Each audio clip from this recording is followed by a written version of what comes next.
السلام عليكم. مرحبا بكم في هذه السلسلة اللي غادي نكتشفوا فيها جسم الإنسان من الداخل. واليوم الرحلة ديالنا غادي تبدا من الدم وغادي توصل لواحد العضو اللي عنده دور خطير في حياتنا، الكبدة. وجد راسك حيت غادي تشوف العجب.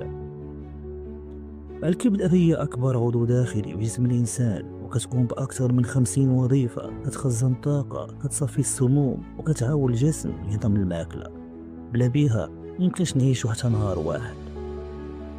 الكبدة كتخدم بحال واحد المصفاة كبيرة، الدم كيدوز منها وهي كتفرق مزيان من الخايب، كتشد السموم وكتكسرهم، وكتلق الدم نقي راجع للجسم.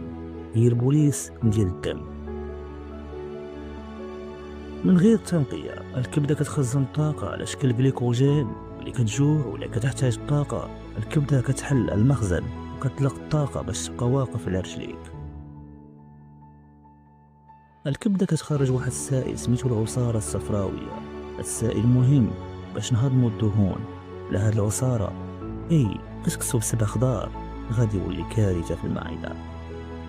حتى الأدوية كدوز من الكبدة، هي اللي كتصايب الجروحات وتصاوب الدواء باش الجسم يفهمو. ولكن إلا كترتي من الدواء والسموم، الكبدة هي اللي كتخلص الثمن. الكبدة كتقدر تمرض ملي كيزيد عليها الضغط، الشحمة، الكحول، الدهنيات بزاف ولا السموم. وكنهضروا على أمراض بحال تشحم الكبد، الالتهاب ولا التليف.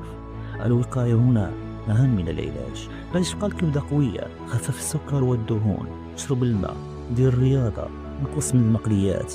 الكبدة كتخدم على خاطرك 24 ساعة على 24 ساعة، حشومة ما تحافظوش عليها.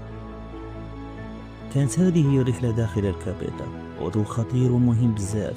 تابع السلسلة ديالنا ولنكتشفوا أعضاء أخرى بطريقة عمرك شفتيها.